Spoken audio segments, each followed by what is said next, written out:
Good morning पिला माने। आज आमे दशम श्रेणी द्वितीय अध्याय वृत्त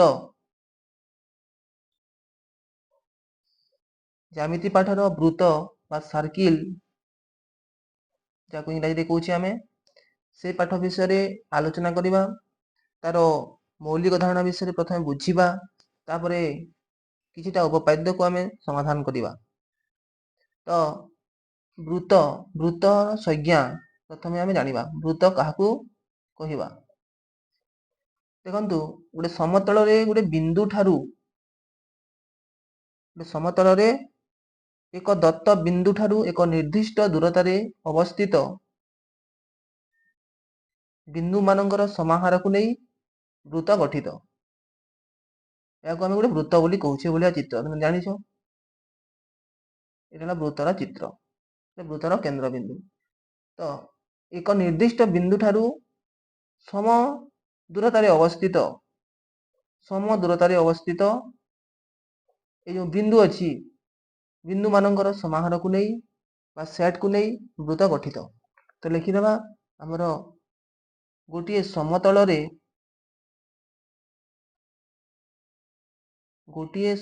रे अवस्थित कौनसी एक दत्त बिंदु ठारू कौनसी एक दत्त बिंदु ठारू एक निर्दिष्ट दूरता रे अवस्थित एक निर्दिष्ट दूरता रे अवस्थित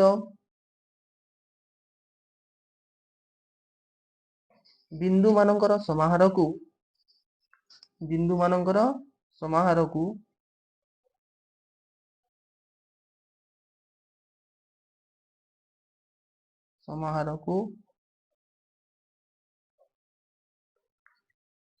नहीं वृत्त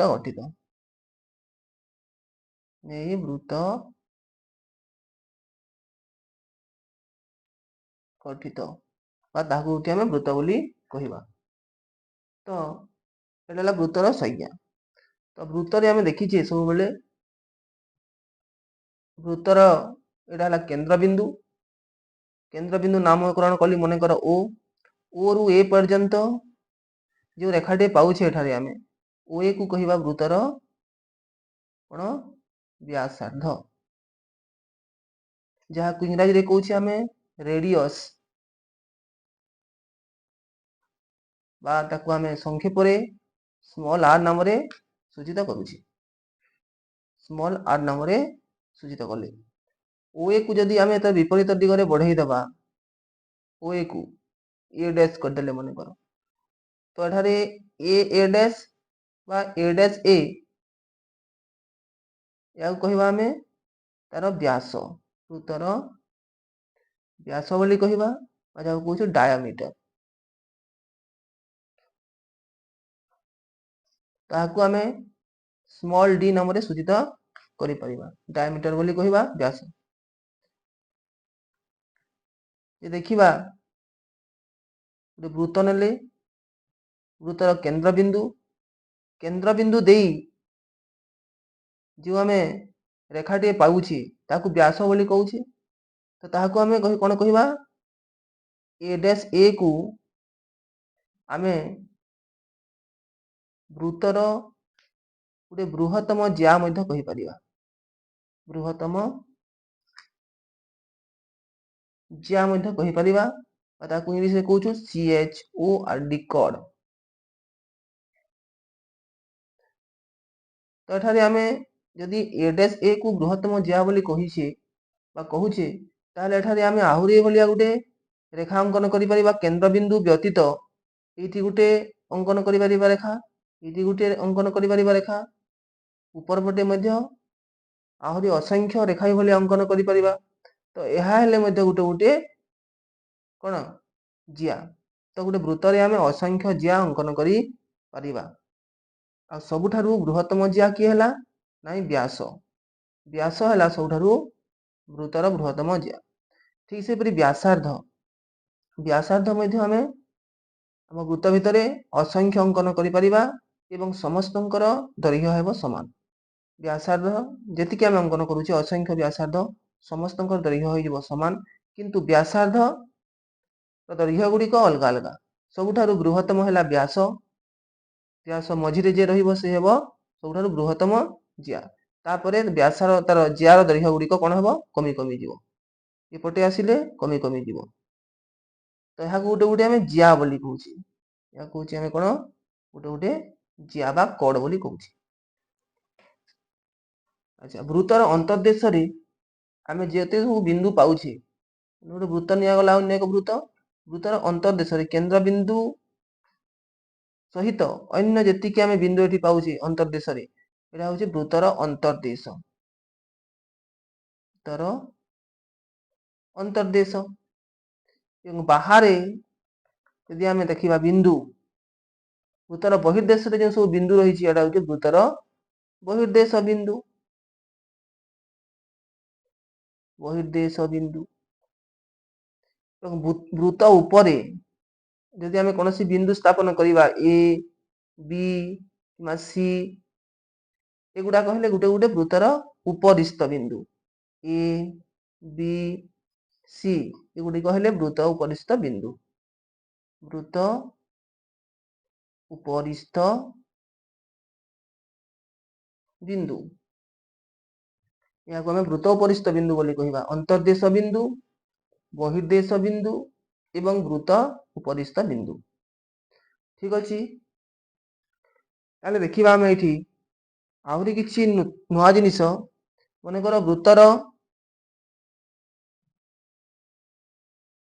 କେନ୍ଦ୍ରବିନ୍ଦୁ, କେନ୍ଦ୍ରବିନ୍ଦୁ ଠାରୁ ଓ ହେଲା କେନ୍ଦ୍ରବିନ୍ଦୁ, ଓ ଏ ଗୋଟେ ବ୍ୟାସାର୍ଦ୍ଧ ଅଙ୍କନ କରାଗଲା, ଓ ବି ଏକ ବ୍ୟାସାର୍ଦ୍ଧ ଅଙ୍କନ କରାଗଲା।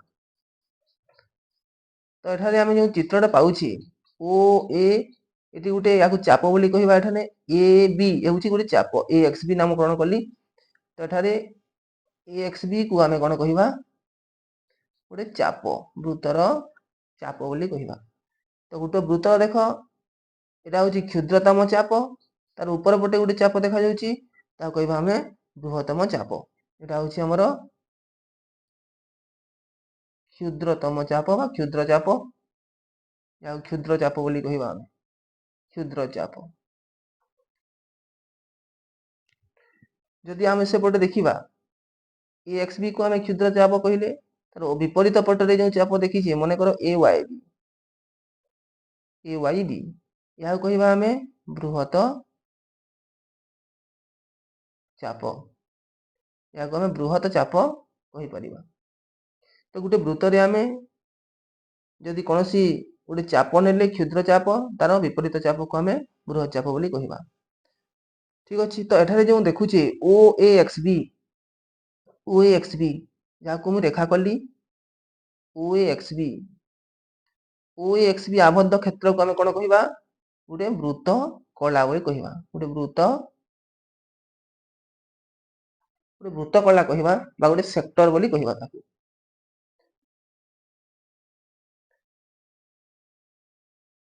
ତ ଜାଣିଲେ ଆମେ ଗୋଟେ ବୃତ୍ତରେ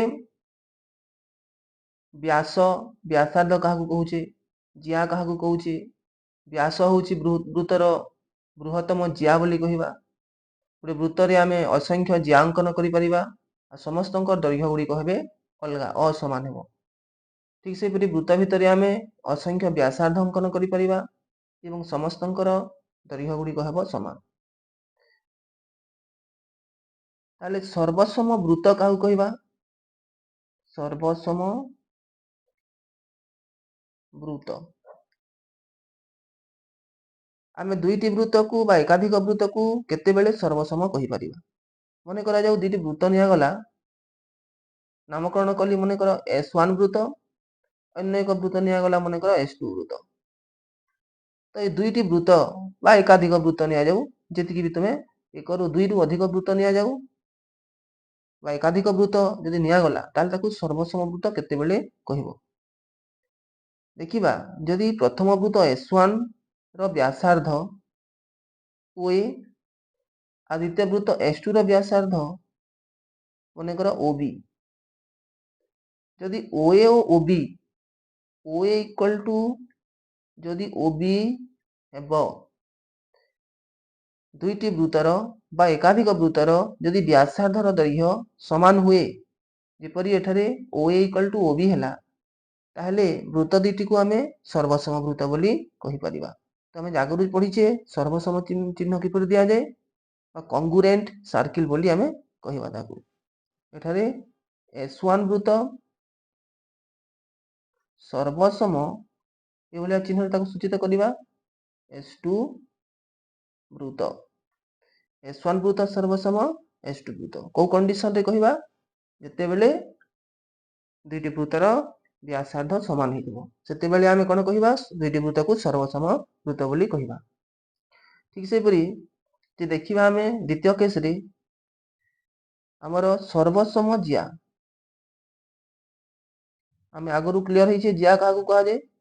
ତାହେଲେ ଗୋଟେ ବୃତ୍ତରେ ଦୁଇଟି ବୃତ୍ତରେ ବା ଏକାଧିକ ବୃତ୍ତରେ ଆମେ ସର୍ବସମ ଜ୍ୟା କାହାକୁ କହିବା, ଦେଖିବା। ମନେକର ଗୋଟେ ଠିକ ସେହିପରି S1 ବୃତ୍ତ ନିଆଯାଉ, ଯାହାର କେନ୍ଦ୍ରବିନ୍ଦୁ O1 ନିଆଯାଉ। ଅନ୍ୟ ଏକ ବୃତ୍ତ ନିଆଯାଉ S2 ବୃତ୍ତ, ଯାହାର କେନ୍ଦ୍ରବିନ୍ଦୁକୁ O2 ନିଆଯାଉ।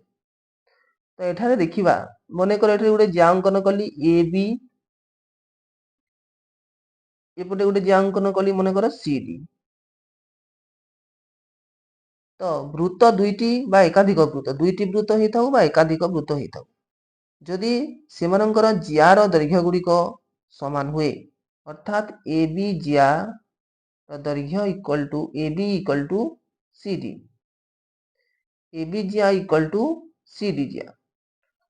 ଯଦି AB ଜ୍ୟାର ଦୈର୍ଘ୍ୟ ଏବଂ CD ଜ୍ୟାର ଦୈର୍ଘ୍ୟ ସମାନ ହୁଏ, ତାହେଲେ এই ଦୁଇଟି ଜ୍ୟାକୁ ଆମେ କହିବା ସର୍ବସମ ଜ୍ୟା।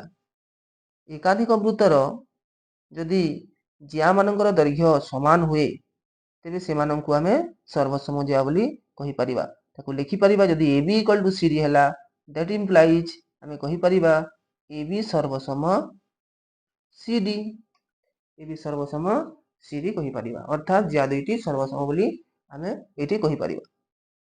ତ ଆସ ଏବେ ଜ୍ୟା ସମ୍ବନ୍ଧୀୟ କେତେକ ଉପପାଦ୍ୟ ବିଷୟରେ ଆଲୋଚନା କରିବା।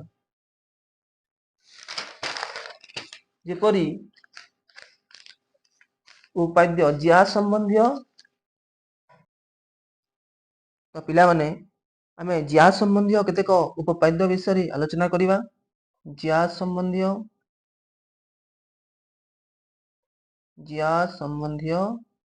ଉପପାଦ୍ୟ।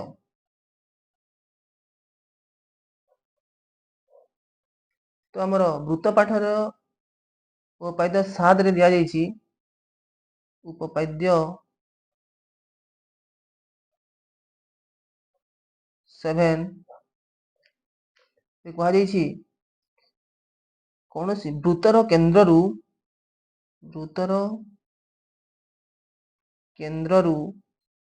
ଏହାର ବ୍ୟାସ ଭିନ୍ନ ଏକ ଜ୍ୟା, ଏହାର ବ୍ୟାସ ଭିନ୍ନ ଏକ ଜ୍ୟା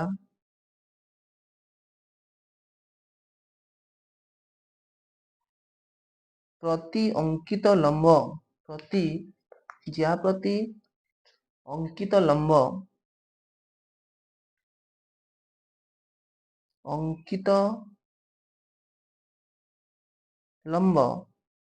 ଉକ୍ତ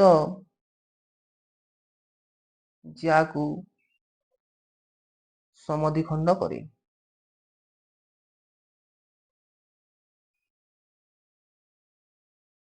ତ ଜ୍ୟାକୁ ସମଦ୍ୱିଖଣ୍ଡ କରେ। ତ এই ଉକ୍ତିଟା ଦିଆଯାଇଛି ଆମର ଜ୍ୟା ସମ୍ବନ୍ଧୀୟ ଉପାଦ୍ୟରେ। ବୃତ୍ତର କେନ୍ଦ୍ରରୁ ଏହାର ବ୍ୟାସ ଭିନ୍ନ ଏକ ଜ୍ୟା ପ୍ରତି ଅଙ୍କିତ ଲମ୍ବ ଉକ୍ତ ଜ୍ୟାକୁ ସମଦ୍ୱିଖଣ୍ଡ କରେ।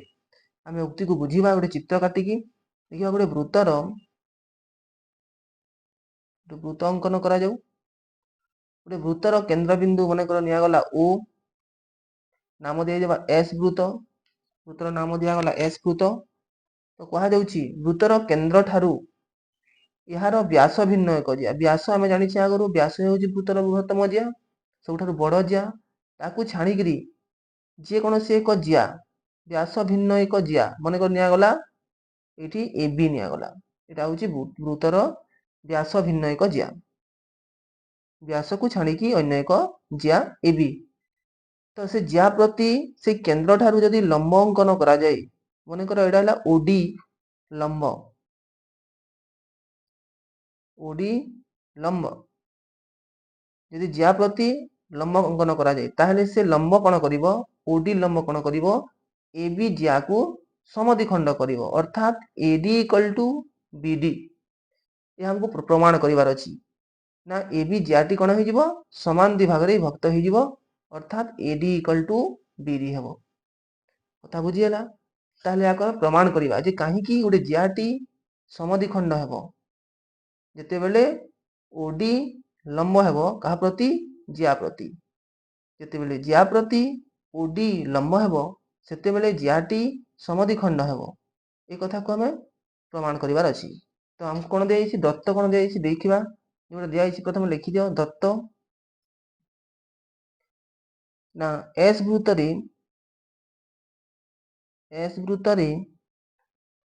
AB ହେଉଛି ବ୍ୟାସ ଭିନ୍ନ ଏକ ଜିଆ, ବ୍ୟାସ ଭିନ୍ନ ଏକ ଜିଆ। এটা ପାଇଲେ। ଆଉ କ'ଣ, O ଏହାର କେନ୍ଦ୍ରବିନ୍ଦୁ, O ଏହାର କେନ୍ଦ୍ରବିନ୍ଦୁ। ଆଉ କ'ଣ ଜାଣିଛେ, OD ଲମ୍ବ AB, OD perpendicular AB, OD ବାହୁ AB ପ୍ରତି ଲମ୍ବ। এটা ଆମେ ଦତ୍ତରୁ ଜାଣିଛେ, ଆମକୁ ଦିଆଯାଇଛି। ଠିକ ଅଛି। S ବୃତ୍ତରେ AB ହେଲା ବ୍ୟାସ ଭିନ୍ନ ଏକ ଜିଆ, O ଏହାର କେନ୍ଦ୍ରବିନ୍ଦୁ ଏବଂ OD ଲମ୍ବ AB। କୁହାଯାଇଛି ଦତ୍ତରୁ ଯେ କେନ୍ଦ୍ରଠାରୁ AB ପ୍ରତି ଅଙ୍କିତ ଲମ୍ବ, ଅର୍ଥାତ୍ OD ଲମ୍ବ AB। ତାହେଲେ କ'ଣ ପ୍ରମାଣ କରିବା, ତାକୁ ପ୍ରାମାଣ୍ୟରେ ଲେଖିବା। ପ୍ରାମାଣ୍ୟ କ'ଣ କରିବ, ନାଇଁ ଜିଆଟି ସମଦ୍ୱିଖଣ୍ଡ କରେ, ଅର୍ଥାତ୍ ଆମେ ଲେଖିପାରିବା AD = BD। याको प्रमाण करिबा, AD = BD। याको प्रमाण करिया पई हम किछि अंकन करिया को पड़िबो। हम अंकन करिबा OA OB अंकन करा जाऊ। अंकन लिखिबा, अंकन OA O OB अंकन। तो हम एठी अंकन करिबा, OA ओ OB अंकन करा जाऊ। ठीक अछि। अंकन कर सारा पहले हम प्रमाण को आसीबा। प्रमाण प्रमाण होची इंपोर्टेंट। दत्त प्रामाण्य अंकन लिखि सारला परे हम प्रमाण को आसीबा।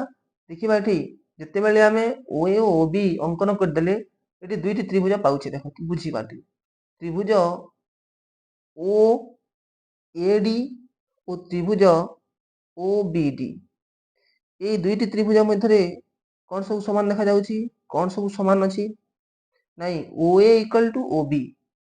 କାହିଁକି ଆମେ ଜାଣିଛେ ଆଗରୁ ଯେ ଗୋଟେ ବୃତ୍ତରେ ଆମେ କେନ୍ଦ୍ରବିନ୍ଦୁ ଠାରୁ ଅସଂଖ୍ୟ ବ୍ୟାସାର୍ଦ୍ଧ ଅଙ୍କନ କରିପାରିବା ଏବଂ ସେମାନଙ୍କର ଦୈର୍ଘ୍ୟ ଗୁଡ଼ିକ ସମାନ ଅଟେ। ଅର୍ଥାତ୍ OA ଏକ ବ୍ୟାସାର୍ଦ୍ଧ, OB ଏକ ବ୍ୟାସାର୍ଦ୍ଧ। ତାହେଲେ ଦୁଇଟି ତ୍ରିଭୁଜରେ OAD ତ୍ରିଭୁଜ ଆଉ OBD ତ୍ରିଭୁଜରେ, এই দুইটি ত্রিভুজରେ OA ର ଦୈର୍ଘ୍ୟ ଆଉ OB ର ଦୈର୍ଘ୍ୟ ସମାନ। କାହିଁକି, এই দুইটি ହେଉଛନ୍ତି ବୃତ୍ତର ବ୍ୟାସାର୍ଦ୍ଧ। ଠିକ ଅଛି। ଗୋଟେ ଗୋଟେ ବାହୁ ସମାନ ହେଇଗଲା। ଏବଂ ODA কোণ আর সেপটে ODB কোণ, এই দুইটি কোণ ଆମେ ଜାଣିଛେ ଦତ୍ତରୁ, ନାଇଁ OD ଲମ୍ବ AB ବୋଲି କୁହାଯାଇଛି। ତେଣୁକରି ଲମ୍ବ ମାନେ 90 ডিগ্রি, ଅର୍ଥାତ୍ ସମକୋଣ। ଅର୍ଥାତ୍ ODA ସର୍ବସମ ODB। କାହିଁକି, ପ୍ରତ୍ୟେକ ହେଉଛନ୍ତି ଗୋଟେ ଗୋଟେ ସମକୋଣ। ତାହେଲେ এই ତ୍ରିଭୁଜର ଗୋଟେ ବାହୁ ଏବଂ ଗୋଟେ କୋଣ ସମାନ ହେଇଲା। এই ତ୍ରିଭୁଜର ଗୋଟେ ବାହୁ ଏବଂ ଗୋଟେ କୋଣ ସମାନ ହେଇଲା। ଏବଂ ଆମେ ଜାଣିଛେ କି OD ବାହୁ, OD ହେଉଛି ଉଭୟ ତ୍ରିଭୁଜ ପାଇଁ ଗୋଟେ ବାହୁ। ତେଣୁ OD କୁ କହିବା ଆମେ ସାଧାରଣ ବାହୁ। ତେଣୁକରି ତ୍ରିଭୁଜ OAB OAD ଓ ତ୍ରିଭୁଜ OBD এই দুইটি ত্রিভুজ কোণ হবে এই সমকোণ কর্ণ বাহু সমকোণ কর্ণ বাহু সকবা সমকোণ কর্ণ বাহু বা সকবা সর্বসমতা অনুযায়ী দুইটি ত্রিভুজ সর্বসম হেলে তাহলে আমি যদি জানিছে দুইটি ত্রিভুজ সর্বসম হেলে কোণ हुए ଆମେ ଯେକୌଣସି ଜିନିଷ ସମାନ କରିବା ପାଇଁ ଚାହିଁବା ସମାନ କରିପାରିବା ଅର୍ଥାତ୍ এই ଯେଉଁ ଦୁଇଟି ବାହୁ ରହିଲା ଦୁଇଟି ତ୍ରିଭୁଜର AD = BD ହେବ ପ୍ରମାଣିତ ତାକୁ ଲେଖିବା ଆମେ ଲେଖ କ'ଣ ଲେଖିବା ତ୍ରିଭୁଜ OAD এই ତ୍ରିଭୁଜ ଓ ତ୍ରିଭୁଜ OBD ରେ କ'ଣ ସବୁ ସମାନ ପାଇଛ ନାଇଁ OA = OB କାହିଁକି ଲେଖିଦିଅ ନାଇଁ ଏକ ବୃତ୍ତର ବ୍ୟାସାର୍ଦ୍ଧ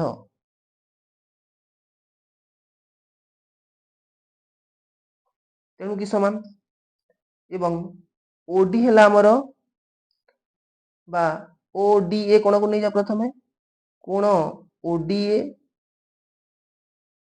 ସର୍ବସମ କୋଣ ODB ତ ଆମର ଏଠି ODA କୋଣ ସର୍ବସମ କୋଣ ODB ମାନେ এই দুইটি କୋଣ ସର୍ବସମ ହେଲା ଏବଂ OD ହେଲା ଆମର ଉଭୟ ତ୍ରିଭୁଜ ପାଇଁ ଗୋଟେ ବାହୁ ତେଣୁ OD ହେଲା ସାଧାରଣ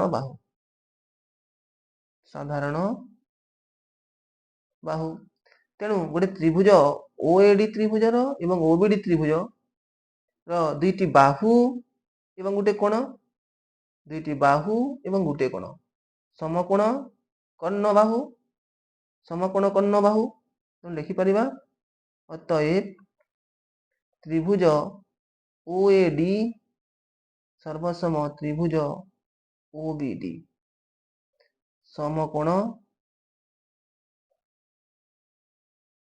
କର୍ଣ୍ଣ ବାହୁ ସର୍ବসমতা ତ ସମକୋଣ କର୍ଣ୍ଣ ବାହୁ ସର୍ବসমତା বা সকবা ସର୍ବসমତା ଅନୁଯାୟୀ ଦୁଇଟି ତ୍ରିଭୁଜ ସର୍ବସମ ହେଲେ ତାହେଲେ ଆମେ କହିପାରିବା implies that ଯଦି ସର୍ବସମ ହେବେ ତାହେଲେ ଆମେ ବାହୁ ଦୁଇଟାକୁ ଅନ୍ୟ ଯେକୌଣସି ବାହୁ ଦୁଇଟାକୁ ଆମେ ସମାନ କରିବା ପାଇଁ ଚାହିଁବା ସମାନ କରିପାରିବା ଅର୍ଥାତ୍ এই দুইটি ত্রিভুজର AD ବାହୁ = BD ବାହୁ ହେବ AD = BD ଆମର ଯାଟି ସମାନ ଦୁଇ ଭାଗରେ ବିଭକ୍ତ ହେଲା ବା ସମଦ୍ୱିଖଣ୍ଡ ହେଲା ଏହା ପ୍ରମାଣିତ ତ এটা ହେଲା ଆମର ଉପାଦାୟ ସମ୍ବନ୍ଧୀୟ କିଛି ଉପାଦାୟ ଥିଲା ଉପାଦାୟ 7 ପରବର୍ତ୍ତୀ ଭିଡ଼ିଓରେ ଆମେ ଆହୁରି କିଛି ଉପାଦାୟ ବିଷୟରେ ଆଲୋଚନା କରିବା ଯଦି ଏଭଳିଆ ଭିଡ଼ିଓ ନୂଆ ଭିଡ଼ିଓ ଯଦି ଦେଖିବା ପାଇଁ ଚାହୁଁଥିବେ ତାହେଲେ এই ଭିଡ଼ିଓକୁ ଲାଇକ୍ କରିବେ ଚ୍ୟାନେଲକୁ ସବସ୍କ୍ରାଇବ୍ କରିବେ ଏବଂ ପାଖରେ ଥିବା ବେଲ୍ ଆଇକନକୁ ଦବାଇ ଦେବେ ଥ୍ୟାଙ୍କ ୟୁ